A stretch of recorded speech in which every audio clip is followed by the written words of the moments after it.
Olá pessoal, meu nome é Edson Vieira, professor de Economia da FACE, na Universidade Federal de Goiás, e hoje estamos aqui para mais um vídeo do canal A Economia que Você Entende. E vamos falar hoje especificamente sobre os possíveis impactos desse adicional de 50% das tarifas de importação de produtos brasileiros que foi implementado pelo presidente dos Estados Unidos, Donald Trump, que deve vigorar a partir do dia 1º de agosto desse ano de 2025. Então, pessoal, primeiro alguns números em relação aos principais parceiros comerciais do Brasil. Olha, os Estados Unidos sempre foram um importante parceiro comercial do Brasil.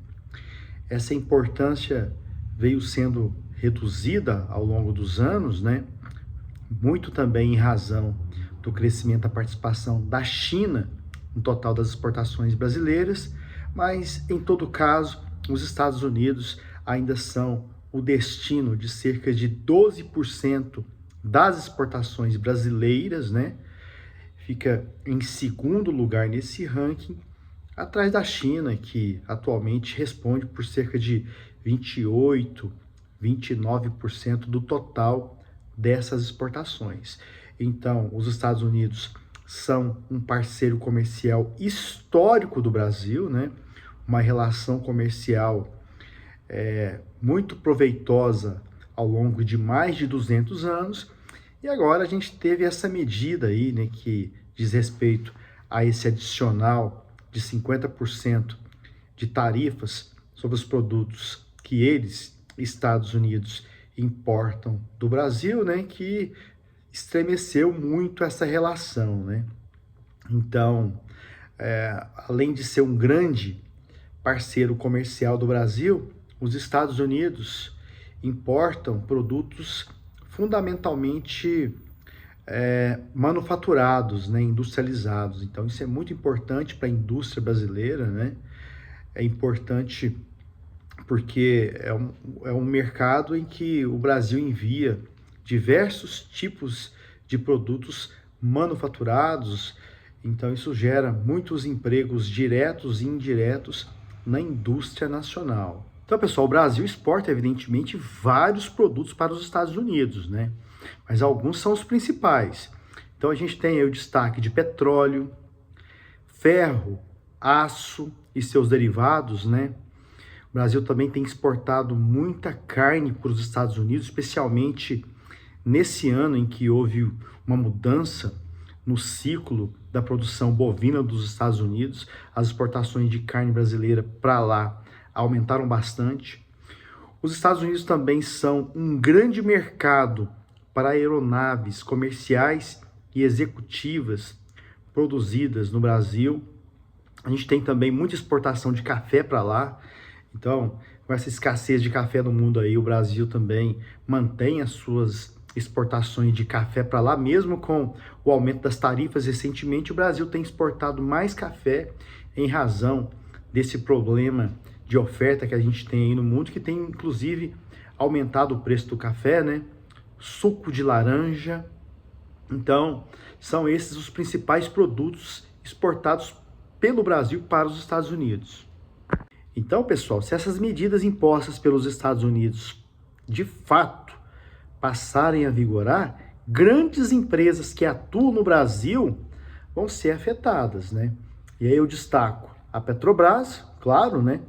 Nas exportações de petróleo, a Vale do Rio Doce, que é uma grande produtora de minério de ferro, juntamente com ela a Gerdau, a CSN, né? Que produzem ferro, aço e produtos semi-manufaturados derivados que são exportados para os Estados Unidos. Destaco também a JBS, né, exportadora de carne para aquele mercado, e a Embraer, né, como a gente sabe, é a grande produtora de aeronaves do Brasil e também com destaque em nível mundial, exportando muito para os Estados Unidos.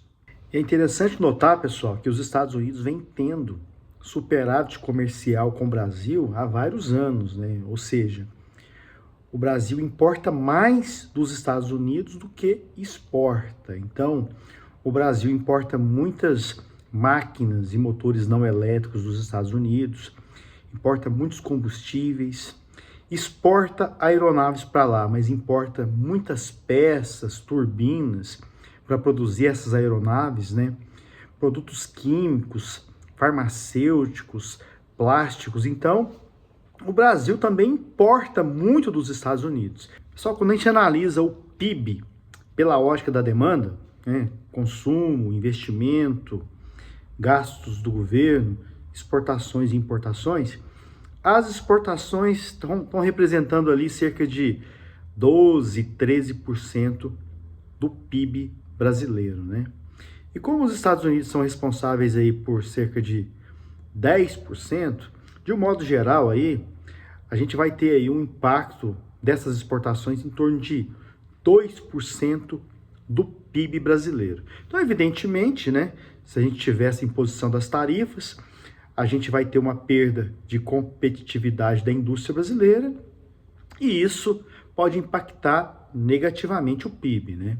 Algumas estimativas aí de queda do PIB por conta disso em torno de 0,3, 0,4%, né? Relacionado a isso, você pode ter redução do número de postos de trabalho gerados, ou seja, aumento do desemprego. Em relação à inflação, não se sabe exatamente qual que vai ser o impacto líquido final em relação a isso, né? Porque, como eu disse, por exemplo, o Brasil tem exportado muito café, muita carne para os Estados Unidos. Se houver uma redução muito significativa das exportações de carne, por exemplo, a oferta interna pode aumentar e o preço da carne pode cair, contribuindo para deixar a inflação um pouco mais comportada. Por outro lado, falando ainda em inflação, essa queda das exportações que eventualmente pode ocorrer em razão dessas tarifas adicionais pode fazer com que haja menor entrada de divisas, né, de dólares no Brasil e com isso uma pressão sobre a taxa de câmbio. E a taxa de câmbio, um preço muito importante, né, que pode gerar impactos em vários outros preços, pressionando também a inflação. Então, de qualquer modo, né, essa não é uma medida boa nem para o Brasil, nem para os Estados Unidos.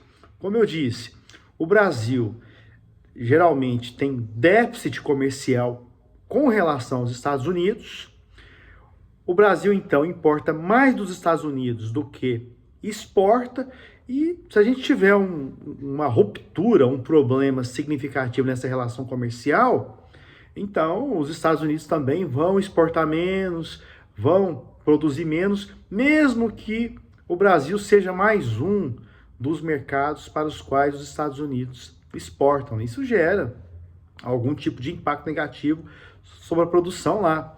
Sobre a inflação lá também gera, porque o Brasil exporta café, exporta suco de laranja, exporta carne para os Estados Unidos, para não falar em outros produtos industrializados, né? Então, na medida em que o Brasil exporta menos ou que você tem uma tarifação maior, os preços desses produtos no mercado dos Estados Unidos devem ficar mais pressionados, pressionando a inflação lá também, né?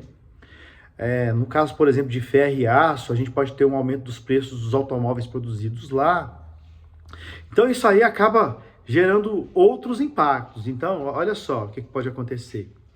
Se isso contribuir para pressionar a inflação nos Estados Unidos, o Banco Central de lá, o Federal Reserve, pode demorar mais a reduzir a taxa de juro lá, né? A taxa de juro lá pode continuar por um tempo maior, mais elevada, ter um crescimento econômico menor lá nos Estados Unidos. Essa taxa de juro maior lá pode continuar pressionando o dólar aqui, né? Contribuindo para que a gente tenha mais inflação. Então, como eu disse, não é uma relação de ganha-perde. Na verdade, essa é uma relação de perde, né? Então, o ideal, pessoal, é que a gente tenha uma solução diplomática para essa questão, né? O ideal seria evitar por completo esse processo ou mesmo minimizar essas perdas, né, para os dois países. Como eu disse, a gente vai ter perdas para os dois países. Essa, na verdade, não é uma questão que tenha uma explicação racional do ponto de vista econômico. Ela está mais para uma questão política e ideológica do que econômica. Então vamos esperar para ver se a gente tem uma solução aí melhor para essa questão, buscando evitar essas grandes perdas que podem ocorrer aí por conta dessas decisões. Um abraço e até a próxima conversa nossa.